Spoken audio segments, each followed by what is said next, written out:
properties. And it's not that difficult in sorts, because the people generally have that notion that, that, okay, to create an IPL or to create an SFL, an ISL, is like a very, very big stream, and it's only for big, massive companies. That's not true. It's all about, when you envision it yourself and believe that you can create it, it's actually not that difficult. So I will give you all a few tips on how we start off. I'm going to run through a whole 10-point process on intellectual properties in sports, right? So your first thing that you would have to do is obviously pick a sport of your passion, all right? And mind you, if you think that there is already an ISL that exists, so you can't do anything in sports, that's not true. I mean, in football, that's not true. If you see there's an IPL and you think that you can't do anything in cricket, that's not true either, all right? So I will explain to you how. What you can do, like for example, we'll take in football, there is ISL, which is a national level league. At the same time, there is something called as the Roots Premier League, where I myself own a team called the Undefeatables. Now, Roots Premier League is again a localized league. It's a community building, all right, where entrepreneurs like myself and businessmen buy teams, all right, and come together with each other, play the sport at the same time, all right, share ideas and views on how we can, enable each other's businesses. So that's also, so sports, as we always say, that brings together a lot of people with that common passion. So yes, your first thing you would do is you would identify a sport that you're passionate about. Then your second thing you would do is you will go to the local governing body. Now there could be there's the Maharashtra and Football Association. You can go and approach them, say that you would, to increase the reach of the sport and make it more accessible to people. You would want to create a competition, a league, in whatever way. You can even have a normal championship as well. All right. Then comes your second part. Once you have that, you come on to the part of budgeting this. When I say budgeting this, in terms of you should start with minimal, cost and expense till you build the IP till that extent where, it will, till it becomes self-sustainable, right? So once you have that in place, then you allocate that same budgeting into different forms. So how will you generate revenue to host and conduct the league? If you are not a promoter that's going to invest yourself, but you can happily do it by raising this money out in the market, because a lot of companies, a lot of individuals, HNIs love to support sports ventures. So always have an open mind towards that it is definitely achievable, right? So that comes in a very key aspect. Once the budgeting is done, then comes in the aspect of you identifying your team owners. So once you bring in the right team owners and approach people, approach various HNIs who, through LinkedIn, through Instagram, people today share what their passions are. And you would never know, never hold yourself back in approaching a person towards, saying that, all right, is this man, not accessible, or he's too successful? I'm sorry, I have made great amount of relationships just through even my social media and approach people. And today a lot of them are even really dear friends of mine. All right. So that is your step three, where you get in the right team owners. Once you have that done, all right, then you can look at how you want to broadcast it, because you need to increase the reach of your brand. So if you decide you want to do a YouTube live, like the way how we are doing it right now, you want to create your IP only as a YouTube channel. That's fine. That's not a problem. It gets great viewership as well. And then you can wait and sustain it till you get to that level where you would want to go into a Sony 6 or a Star Sports and approach those as broadcasting. So if you're doing it as a national level, then definitely, you identify different states that connect to the sport, and as per that, the viewership will come into it. Okay. So once you have your broadcasting sorted, you know that, okay, what the reach is going to be.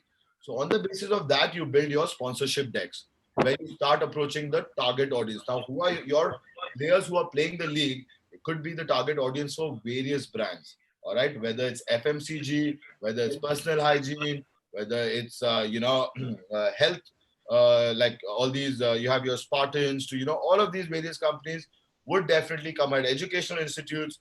A lot of them would support it as well. So feel free and, go ahead and approach the market. Have a buffer of at least 3 months before your main event to, raise that amount for you. All right. Then comes the next part, which is the brand building. Once you have all these components in place, you start a brand building exercise where you can do small kind of activities whether in local malls, whether in local schools and colleges, where you're building and getting the people to know, all right, that in the next 90 days, you're going to be hosting this event, all right? And that event is going to be either, or like, as I said, on YouTube. So that way people will sign up, even if people want to, do tryouts for your, whatever sport that you're doing, have tryouts for it, where, college students, school students, people can come and participate. And at least, even if they don't get selected, they can definitely, get a chance to be part of your brand. So that is a good brand building exercise at the grassroots level. All right. Then obviously comes in building a small good team for yourself, which is handles your on ground operations and your marketing. So initially you can always, what you do is, okay, this is the IP, this is worth 100%, right? So you can start diluting your equity to your close friends or professionals that you can get on board, all right, who can look and, share the same vision as you do, and build your team for all operational things that you would need to do to build the IP. Okay.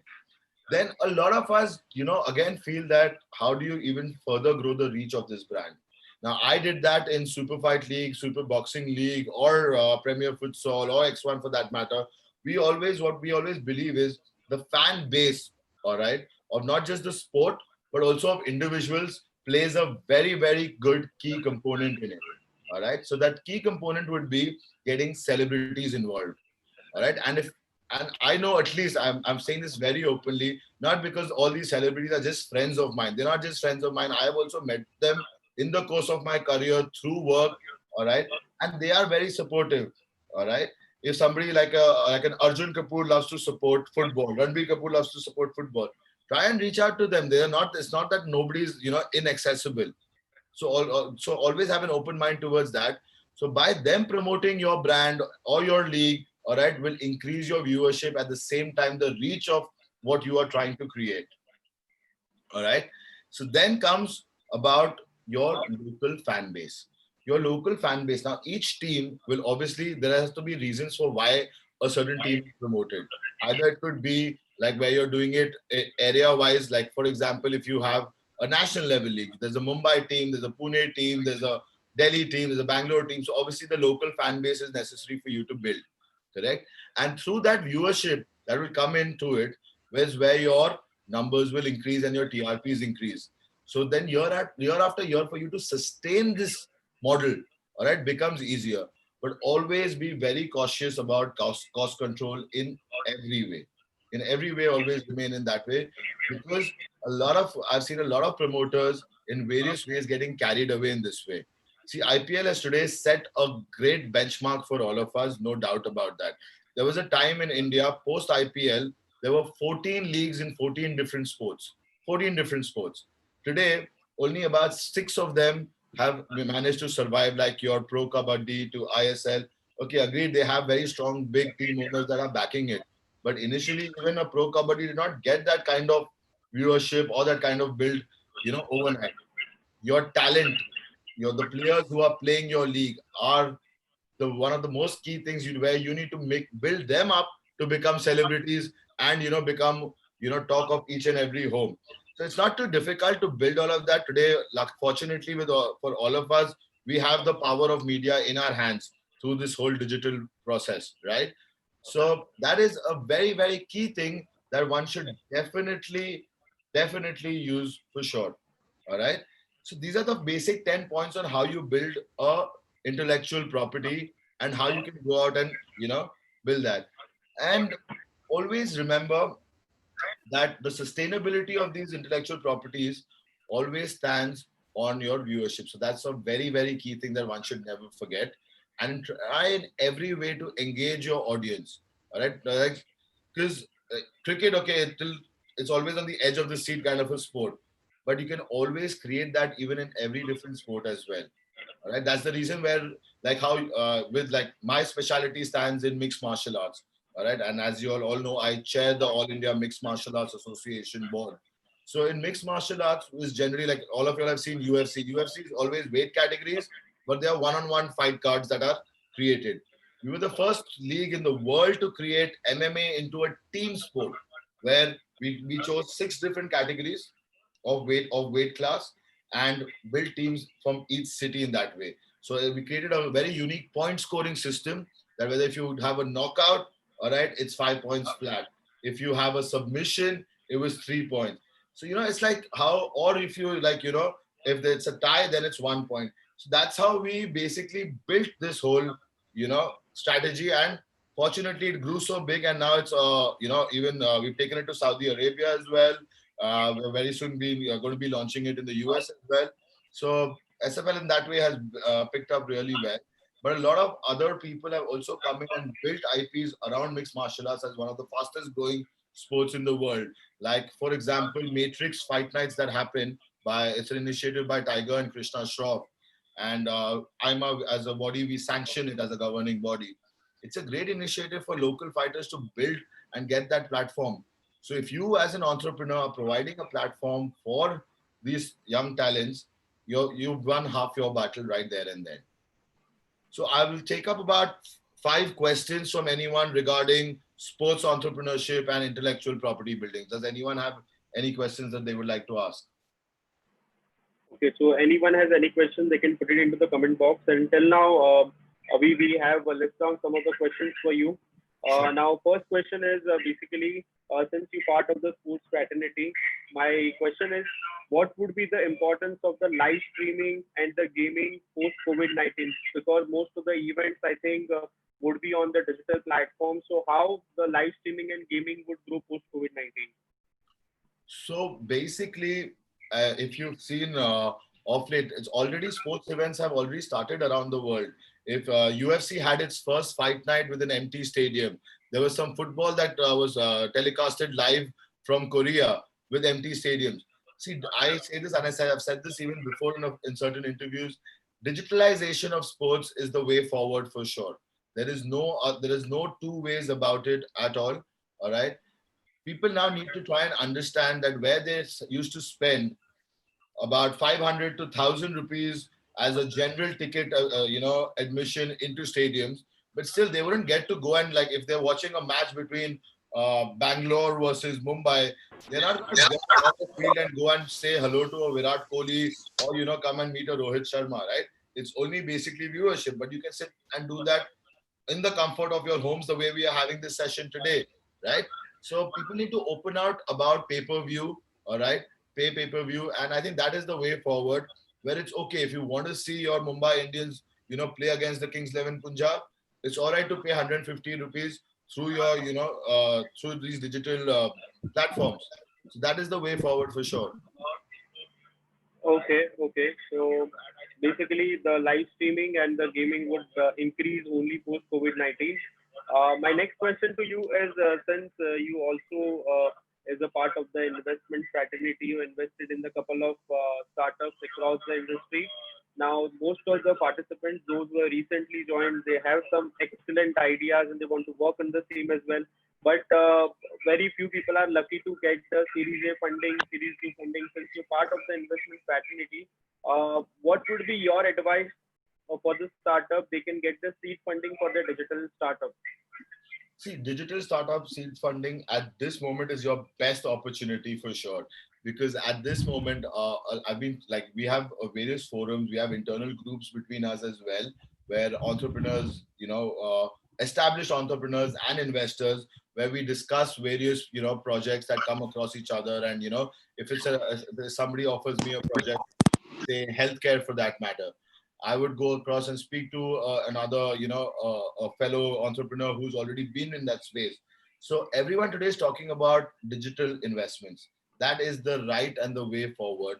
I myself am right now, as we speak, are valuing two companies which have given me offers to, come on board and invest with them. Whether it's one is a media company that wants to launch into management of, digital pages and, digital platforms. And on the other hand, there's another company that does brand building digitally. So for seed funding during these times, for either it's apps in that can make life easy because everything is going digital. All right. I would say, this is the perfect time for you guys to go ahead and seek investments. Every entrepreneur and every investor is today open to this, to add something like this to their portfolio. I have been like, look, as I said, I've been weighing options in like today in my portfolio, having 12 different companies. From that, about 8 of them have been suffering because of COVID. I understand that. I have accepted it, but I cannot sit back and hold myself back that, oh, okay, I'm going to be losing out over there on these ventures. The thought process now comes is the way forward. What next?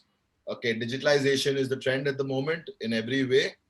Let's try and see where we can, openly go out and become part of such companies and support such young entrepreneurs, in that way.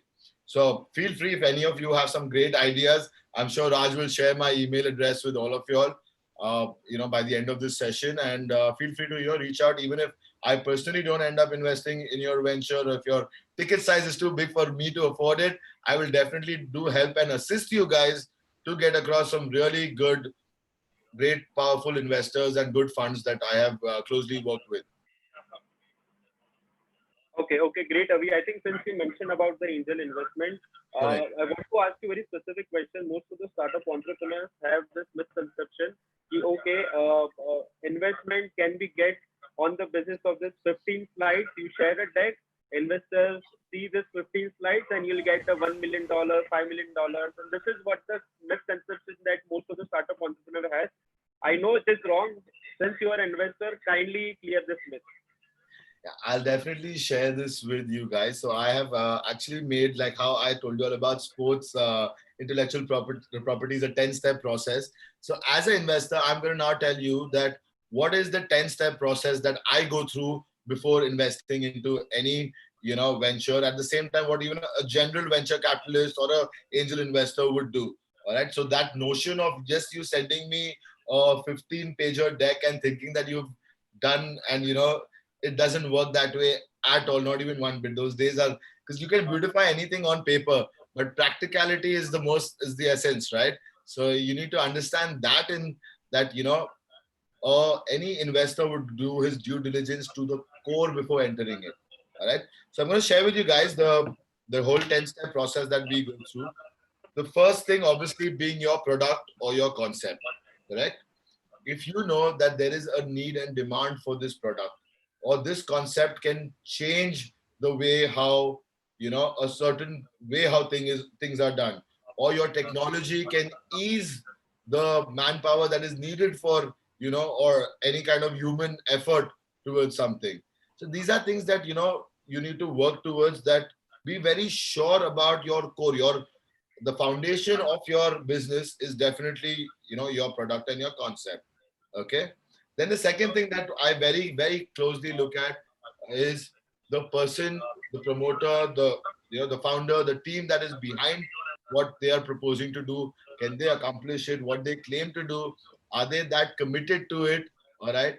Or if I handhold them and am I able to take them to the next level? Will they, abide and think, or will they be rigid about, that no, this is how we want to do it and this is how only we can grow it? It won't work. So it's very important that the investors that you get on board. A lot of startups I have seen have failed miserably because of getting into wrong partnerships. So always be very wary and careful on who you're getting into partnership with, because as they say, partnerships are like marriages where you constantly work. Like I, in my schedules, through the first 3 hours of the day, I would get make sure that I speak to all my entrepreneurs, my business partners, all right, and get an update on what the last 24 hours of what we have done and what we achieved, right? So always be very careful on that front. Okay. Then comes the third factor, which is the market risk. Okay. Does a product like this already exist in the market? What can be the competition of it? All right. Or even if it does not exist in the Indian subcontinent, maybe overseas, you need to do, as an investor, I do my research. Are they looking at coming into our space? Right. Like I would share with you guys, we are right now on a Zoom call, but right, my next door neighbor, all right, is this young entrepreneur who's created this app called Namaste. All right.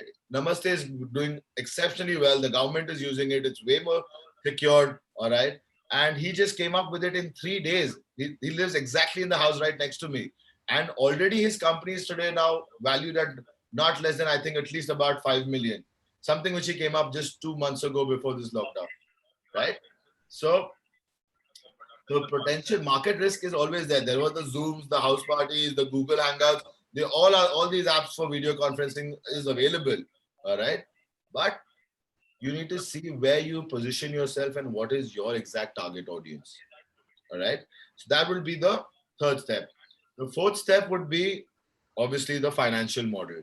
As an investor, we look at okay.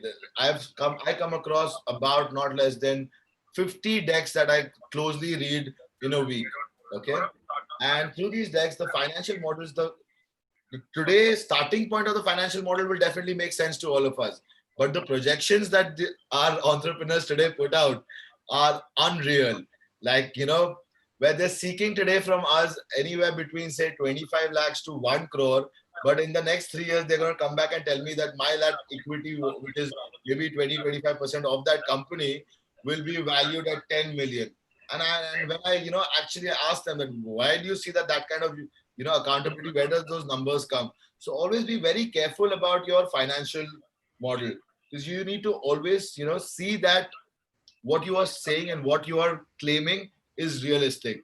Because even if this venture of yours, god forbid, fails, tomorrow you need to be back out in that same market raising those funds. So never ever overcommit. Undercommit and overperform, that will be the most ideal and perfect thing that one as an entrepreneur you can do. Okay, then the other thing that I potentially look at, okay, if today somebody comes to with me, for example, again with an investment which I very recently have done and acquired a company and partnered with that board as well. All right, is a company called Surja Energy, which is into solar power panels. All right, now you will say, Avi, solar power panels has been around for a very long time. How come you suddenly decided during this time to get into this and add this to your portfolio?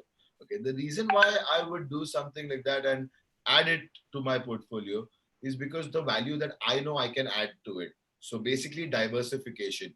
That company has today been like doing putting solar panels to Radisson Group of hotels across India. They've been, putting solar panels to various hospitality industry itself.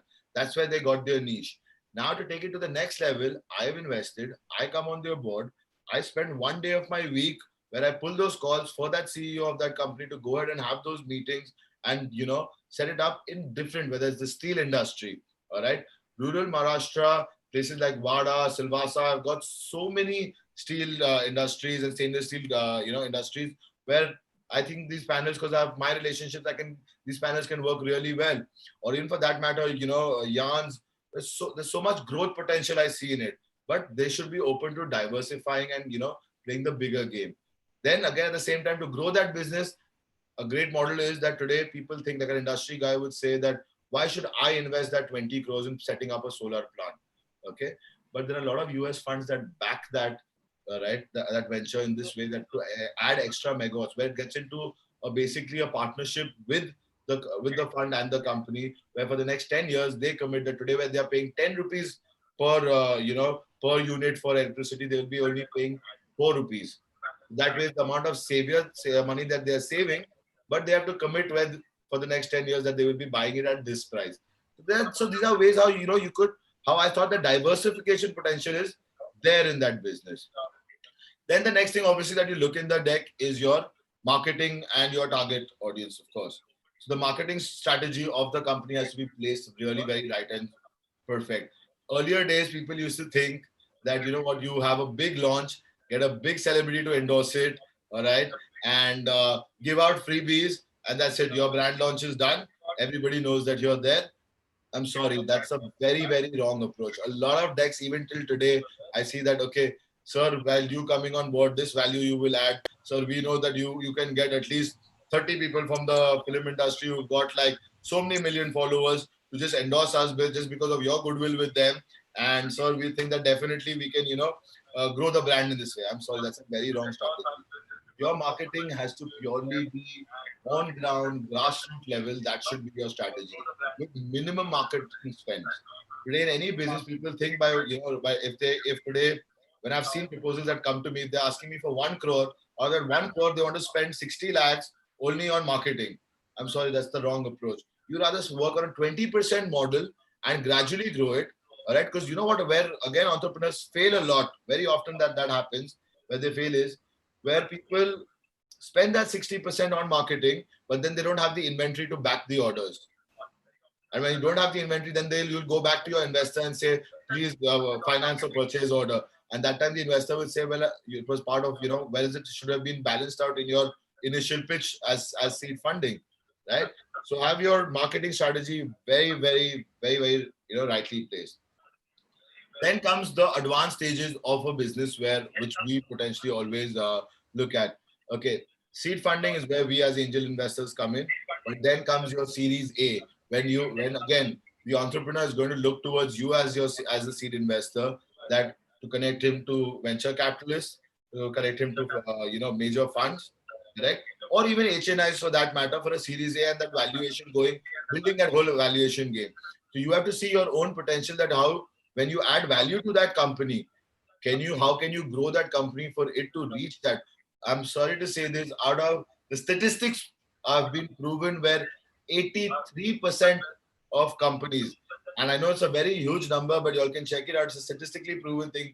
83% of companies that once they get seed funding, either they become self-sustainable or they never reach Series A and they are a complete shutdown for that matter. So only that 17% that survives. So you have to be very careful that how you can add that value to reach that kind of funding to get that Series A. Your friends and family rounds of investments do not hold relevance to when you sit across a venture capitalist. All right. Even if you get a big angel investor, a big name, like a lot of friends of mine who run big companies, but also have their family offices, obviously, which they invest into startups and stuff with. But they will never give their credentials out to you to go ahead and pitch it for your Series A funding. So to me, the transition from seed funding to Series A is very critical. So always keep that in mind. Okay, so that's why we like obviously look at it, and then of course in the whole pitch, what the major thing, the whole valuation. Yet again, a lot of young entrepreneurs fail very miserably in this, where they overvalue their product. All right, where they say that okay, even with a not even giving a proof of concept, they would go ahead and say that okay, we can deliver this, and this is where we today value it. And sir, today if I want I'm already valuing my company at 1 million, so I want to only dilute 20% of it. I expect you to pay 1.5 crores for it. Sorry, that's ridiculous.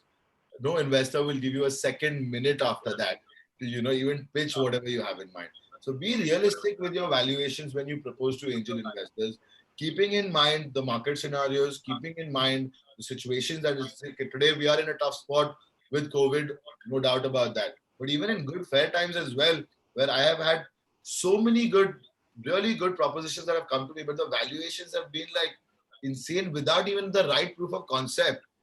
Even so, what does an entrepreneur do? He does his R&D, gets his whole deck into place, and will come. Just by doing your R&D, that does not mean that your company already foreseen a valuation that big. Correct.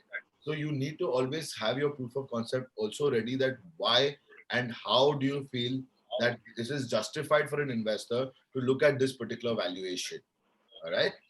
And then the last and 10th point as an investor, that what obviously every investor would look at is your exit strategy. All right. Now, I'll say, for example, I have invested in a personal healthcare company called Earth Essence. All right. Earth Essence makes 100% organic products, shampoos, face wash, body wash, conditioners. We launched this product with 4 products. All right. And it belongs to a very dear friend, Ashish, who approached me with this. But I looked at him as just an entrepreneur. I didn't look at him just because he's a dear friend of mine. But I saw that in the last 2 to 3 years, the kind of efforts that he put into the R&D of it, the product was so right. And a lot of products claim to be organic, but nobody can claim and write 100% organic. So like for a matter of fact, if tomorrow through Amazon or through off the shelves today, or the sense is available, when you pick up the shower gel and you actually bathe with it, you'll be like, I'm not getting that flowery, good deo kind of a smell that we all are used to. No, but this is because it's 100% organic. So flowers that smell, plants do not smell really good. If you, as you say, leaves, when you smell them, they do not, give out some great essence in those ways. So hence, with this company, I look at it that in the next 1 year, my exit strategy will be at least 5 folds more of what my seed investment has been, because we are already being eyed by the big players. All right, right from your Forest Essentials to your, other big players are saying, okay, Now, this space in the market is actually opening up because the product is getting appreciated. All right. So your exit strategy is also a very key role for an investor that he always looks at some point. And that exit strategy does not mean that you want to even wholly exit a certain venture of yours. So when I say that, I mean it in this way, where you particularly go ahead and say have 20% equity into a company. When that company is gone into its Series A funding, all right, you can look at diluting 5% and bringing back your investment that you had done, and still hold 15% till it builds to your second round, third round. That's generally the way how I would approach uh, my view on towards how I would look at my exit strategy into companies. Always keep a little bit of uh, piece of the cake, and try and build it as much as you can, so that you have that advantage of it, maybe giving you a bigger fruit in the near future. So this was my bit on angel investing. Again, open to questions. Any thoughts? Yeah, I think Avi, that was like a gold mine of knowledge and advices that you have put in front of all the aspiring entrepreneurs. I think they don't need to go to any website, any programs. I think if they note it down and work on the same, I think they are surely gonna get the funding for sure. Uh, since you mentioned about the angel investment, venture capitalist, my two short questions to you, Avi, is basically how important right now the IIT, IIM tag matters. Tell second supplementary question would be uh, how valuation is overhyped concept. Is valuation is the overhyped concept? Every entrepreneur is running towards valuation, and they are basically nothing to worry about whether your products or services are delivering actual value to the customer or the entire ecosystem. See, having your IIM, IITs, and all of that is one way of, it's a misconception. I feel that, okay, I don't say education is not important, it's very important. And to be very honest, like when I started out, I came with my education from Switzerland and London, but I could not actually put any great use of it down here in my practical day to day life in my businesses. All right. So that misconception, people should definitely lose that, just because you need to have a big degree and then only you can become a big entrepreneur or a big businessman or a woman for that matter. No, that's not true at all. All right. So that's not something that we as investors definitely look at. As I said, for me, the most key thing is the concept and the product. And it can come out of anyone, even for that matter, somebody who has worked in, like, as a restaurant manager, or somebody who's just come up with some idea to, ease out day to day work. And we have the biggest example. Okay, today's time, Oyo is suffering very badly. I know that, no doubt about it. But where did Oyo build from? Guy is not that great educated. He's a young billionaire, one of the youngest that we all are proud of in our country. But just with the basics. So get your product and your concept right. Delivering it, yes, that's where an entrepreneur and an investor build that partnership together and grow something. So I definitely don't think so that it is that key that only if, when I pick up a deck and I see, okay, somebody's got a Harvard degree, somebody's got an IIT or an IIM degree, all right, and that is only the key thing. That's why I should back him, that he's going to be so strong financially, or he's going to do it. I'm sorry, you might have all those degrees, but what about actual execution, building something? Yeah, so basically for all the entrepreneurs, the IIT, IIM, all these degrees are just one of the values, but the most important part is basically what are the values that is you're trying to solve, what is the market questions or basically market problems you're trying to solve. My next question to you, Avi, since you are part of this angel investment venture capitalist community, uh, what was your memorable experiences as an angel investor since you come across so many decks and everything? What are some of the memorable experiences that you like to share with the participants? A great experience in, like, a venture which I did about a couple of years ago, actually, when I was just starting out. It was about, I was building this tech company out of the UK. It was called Amsphere. I was handling its business development end after investing into it in and building that business in UAE as well as in India. And the like everyone thinks when it comes to CAMS and knowledge management, all right. And when you say knowledge management, people wonder, where they've lost me. They're like, okay, so you opened a university, you opened a school. Have you started an app?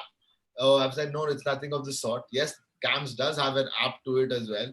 But a very funny thing was when I was at the Dubai Healthcare City pitching CAMS for their whole operational system, where like, so what does CAM do? CAM basically enables big multinational companies to, withhold that knowledge of what? Now, for example, Raj, you have worked in a company for 10 years.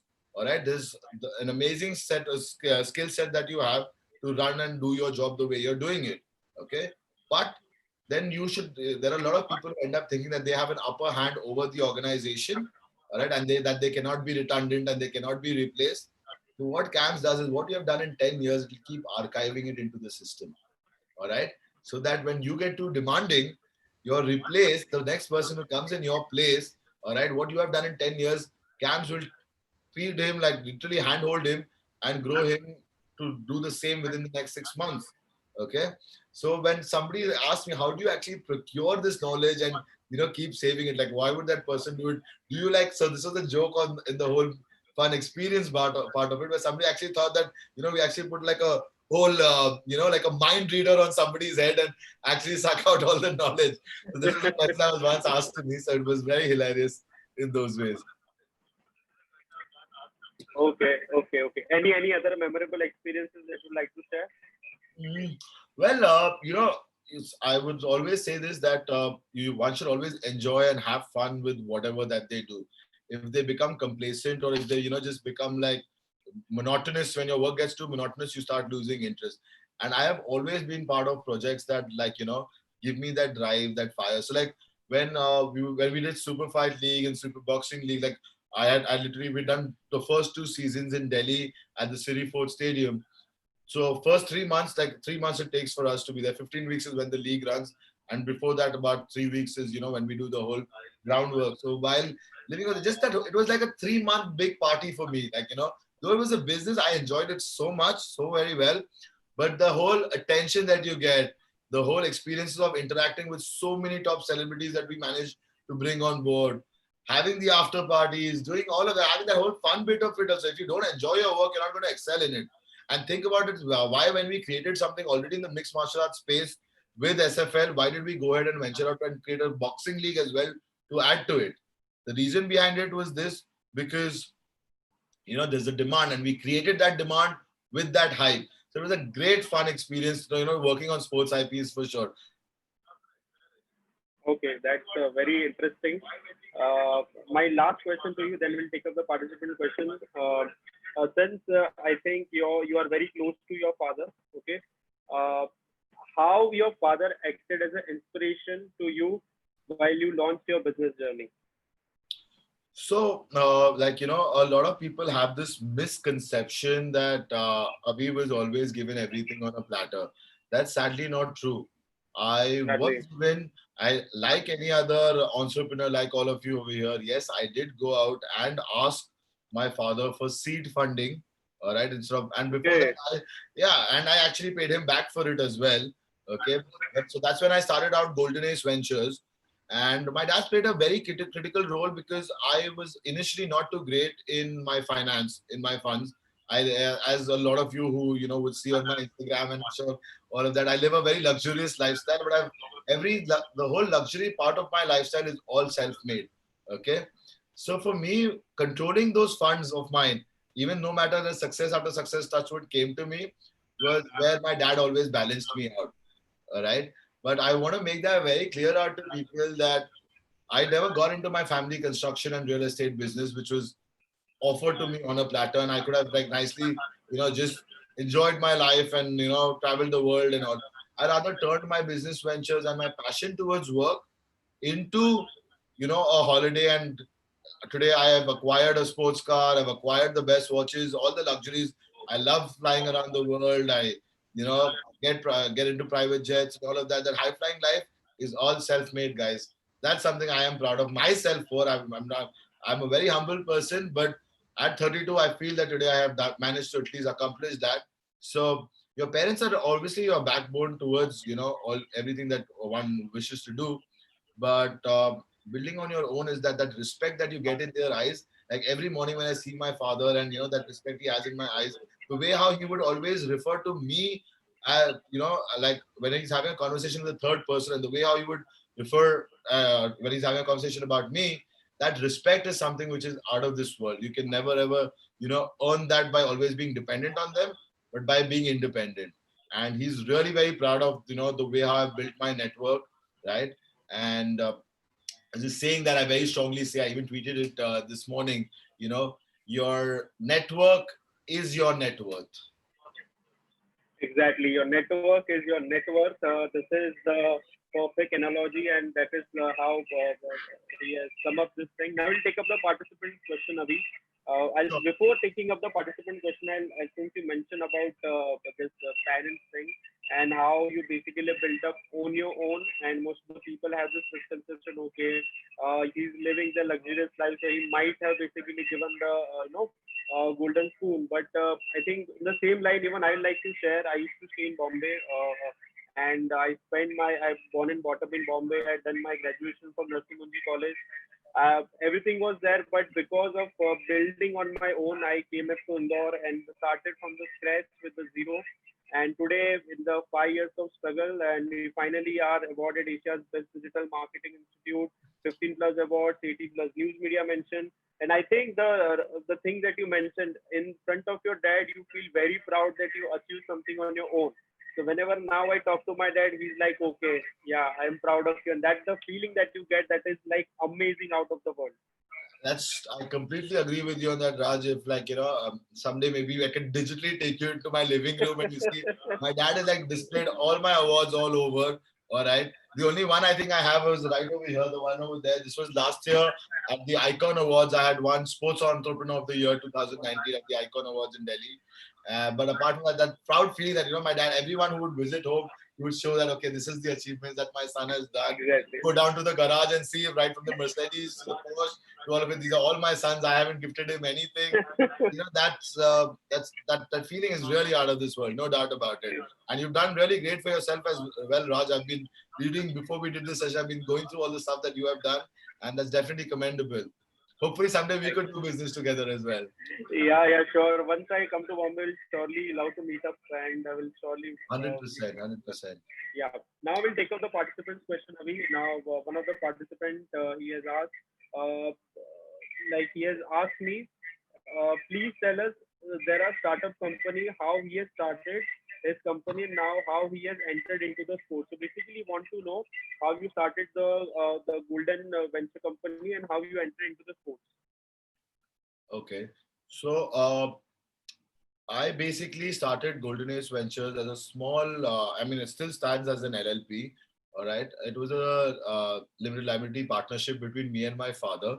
I still gave him, that control over my company because obviously his guidance was there.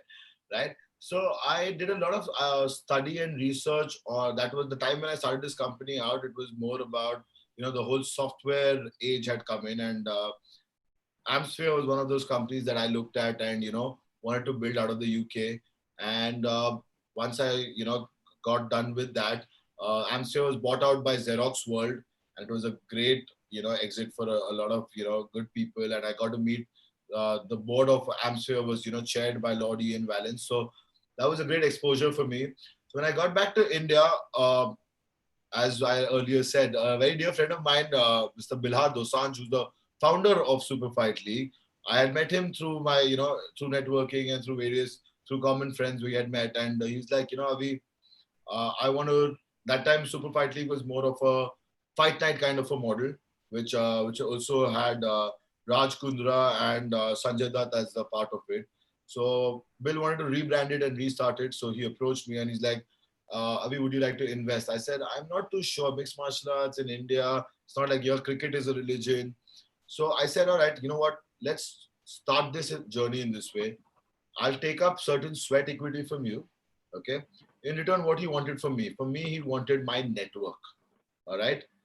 So that network of mine, which I had built through time, was my investment into that business. Okay. So we got on board right from your Hero Cycles to who used to own the Delhi team, Intex Mobiles of Gujarat, Dabur owning Mumbai, Vijon owning Punjab. So all these big brands are young businessmen, like, right from Aditya Munjal to Keshav Bansal to, Mohit Burman, all of them, they all came on board and we built this brand. So that was my investment into Super Fight League. And then seeing the growth of it, that's when we tried to launch Super Boxing League. And when we were launching Super Boxing League, that's when I went ahead and told Bill, okay, now I want a bigger piece of the cake. All right. Now I'm not just going to be, so in SFL, I was just director of business development. With SBL in India, I became a co-founder. All right. And built that slowly. Then once the success of SBL, I got approached by other leagues. All right. Like Premier Futsal came and said, why don't you come on our board as well and help us grow this sports IP? Did that. Then post that also was launched a talent management company called Superstars, where again, because I had the corporates, I had the celebrities, I had the talent in sports. All three put together was that's where you bring out your this. So then I went ahead and told Bill, okay, let's launch Superstars as a company where we already had all the fighters as our written talent, but then we also got involved with all the celebrities. Went ahead and did something called the Dubai Fashion League, where in 3 days we had 18 top actors and actresses walking the ramp over there for some of the world's top designers. These were all ventures that slowly, when you put your head and your mind to one venture, it automatically will open 10 more paths. You just need to be that smart enough and, foresee things ahead before you get into anything. And the way forward will automatically open. When you have like 10 different directions, always assess each and every one of them. Okay, so basically, you don't need to stop anywhere. You need to continuously working every day and every walks of life that will come up with so many difficulties, and every day will teach you more and more things. And this is how we Definitely. build. And people should never be an introvert in those ways. Like I balance my life in this way. Like for me, my workouts are very important. All right. Uh, in between, I had also got carried away where because of so much traveling, like just in 2019, now it will be funny for all of you. It won't be, but in 2019, I have taken 146 flights. I have 146 boarding cards that I have counted just in 2019 itself. All right, where okay, my fitness, my health was getting affected because of all the constant traveling and everything. But guys, I would strongly suggest always do make a little bit of time for your fitness, because that your physical fitness will always enable your mental health as well. All right, it will get you more focused, whether it's basic cardio, whether it's basic yoga, whatever form that works for anyone. That's a very key aspect also to do. Okay, okay, great. Physical health and mental health, which is very important to basically take the 24/7. You need to work and give the best shot every day. Next question is by Ms. Darshana. So she's asking, what would be the right approach for the media startup to get a wishful funding? First of all, hi Vanshika. For a media startup to get the right funding, okay. Now, media has various avenues. A particular avenue that probably if you're in a space where you're launching a digital magazine, you're launching a digital intellectual property in terms of in a word space. All right. For you to get funding in these times, I don't think so. It would be great difficult if your vision and you have a 5-year plan ready. All right. But in terms of media is something that everyone it plays a very vital role in any kind of industry or in any business. You could be just a manufacturer, but your media presence, your Facebook ad spends, to everything, that media management is the key to the growth of your business, right? So to get funding for a media company, I don't think so is too difficult. But yes, today at every stone throw away there are a lot of media companies, so you need to define for yourself that how are you a class apart, or how do you stand out in that whole crowd.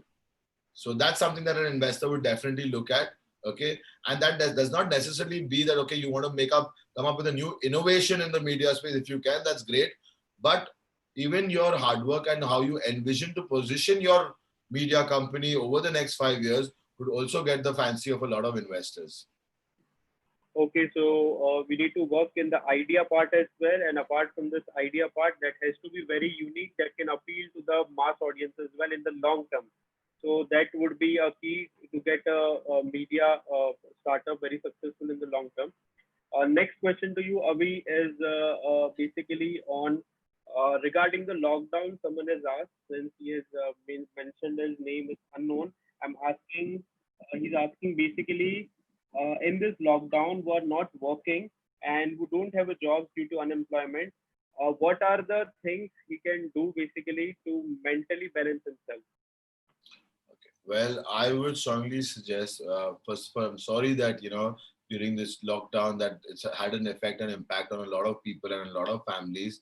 All right. And what you should start doing in this lockdown, I think the best way how you can make yourself productive is uh, first, join Digital Gurukul and learn a lot from here with all the great people that would, come here and share their experiences and their thoughts. That's one side of it.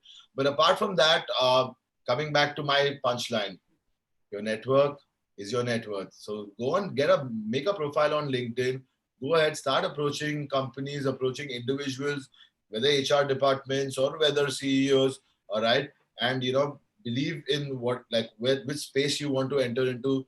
Once you know that space, educate yourself through reading. There's so much knowledge available online, guys. I myself till today, every day I spend at least about 30 to 40 minutes and pick up something or some articles, or you know from like, you don't need to necessarily, always. People have this thing, okay, Instagram celebrities, what they are doing. Being more inquisitive about what other people are doing, rather what I would say is being more inquisitive about what you can do yourself.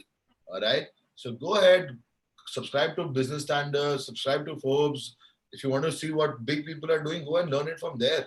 All right, instead of just following people that only, have the whole glitz and glamour only. I mean, no offense to them, that is their way of doing what they need to, but try and basically self-enable yourself during this time. It would be the right way to, to approach that.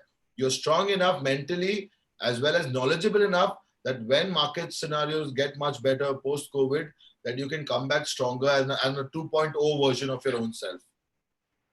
Yeah, so instead of mass following, you should focus on mass implementation that will basically help you and stand out of the crowd and basically give you the best opportunity in the form of startups or a job as well. And my last question, Avi, to you is how was your experience in the last 1 hour as a being a keynote speaker into the Digital Gurukul Masterclass? Well, to be honest, I have had a lot of digital interviews that I have been giving, but as a keynote speaker to share this, it's actually my first time, and it was a great experience. I hope I was useful enough to share my two bit of insight, that little bit what I have learned. But always remember, I'm not going to give you all theory knowledge. What I have shared with you all is all the practical knowledge of day to day what I have experienced over the last 7 years of my career. 7 years ago, I was nothing less but a spoiled brat. I will even accept that as well, with joint hands, that I was living off my grandfather and my father, and they would give me all the luxuries. But that self awakening, that when it came to me in these 7 years, to be able here and have all you people, hear me out and my journey, all right, is a great achievement for myself. So I feel that today I have actually won an award being right over here and sharing this with all of you. It was absolute honor, Avi, to have you as a keynote speaker for our DG Masterclass. And we had many celebrities before as well. And we had many digital industry professionals. Just yesterday, we had people from digital media of Network 18 and Viacom team as well.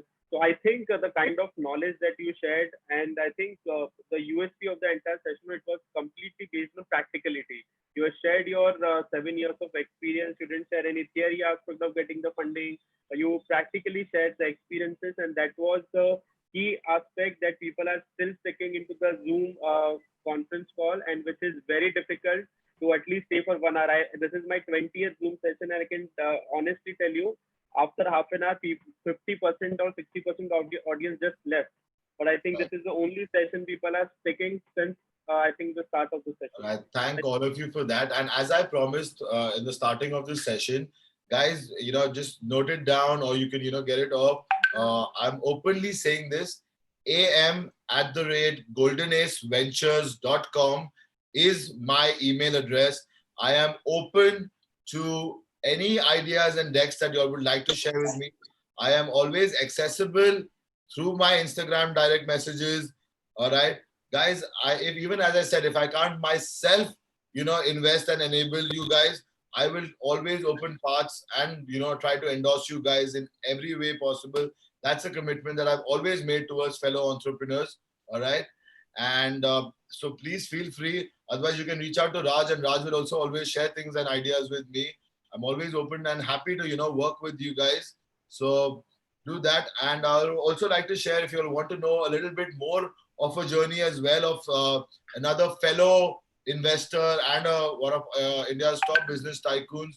His name is Varun Chaudhary. I'm going to be doing a 7:30 live Instagram session with him called Tycoon Talks, which is both of us one-on-one interacting. Even I'm now entering the digital space. I thought I start this small series. I'll talk to a few of my friends from the industry and share more knowledge as much as we can. So guys, do tune into that as well. Raj, particularly you, I'm sure you'll pick up a lot of pointers from there. And please feel free to throw your questions. Varun is really very well established. He's the executive director for CG Corporation Global, which has a portfolio of about 78 hotels, including like the Taj Maldives and Sri Lanka and Dubai. He's got cement companies all over the world. His company basically adds about, if I'm not mistaken, somewhere in the between 12 to 20% of the GDP of the country of Nepal is by CG Corp. They own Bye Bye Noodles as well. So I'm going to have a very great interactive conversation with him. So guys, please, if possible, do join us there as well. And I would like to thank all of you. Before that, Raj, as you were mentioning earlier, it's support from your parents is very important. Exactly. Guys, I have my mother right here supporting me. She's joined us on the Zoom call. That Nuri Rao is actually my mother. She is senior director of Ernst & Young based out of London. She's in the UK at the moment. Yes, I do miss her a lot, and she's not here at this present moment. But it's a great thing that she's joined us for this call as well to just see, right? And hi guys, I'm very proud of Avi's efforts, and I've seen him stand on his own feet and really grow. So I would take any advice he gives on entrepreneurship quite seriously. In fact, I'm always learning from him. Yeah, I think we had an honor to have you, Avi, and I think we all had an amazing session in the last 1 hour. And I think you would be super proud mom after hearing for 1 hour. And I think he has delivered some of the most amazing power-packed session on the angel investment in the sports entrepreneurship. And I think we have our digital Gurukul, we consider everyone not as a like students or let's say mentors. These are all the family members, and Avi, you are right now a part of our family members. It's an honor and it's a pleasure for me, Raj. Thank you so much. God bless you all. Stay safe, guys. Do follow the law and try it so that we all come out of this in a much better position. All right. Stay home, stay safe, stay blessed. Thank you, all of you. Thank you so much, Avi. It was a pleasure. Thank you so much, everyone. Bye.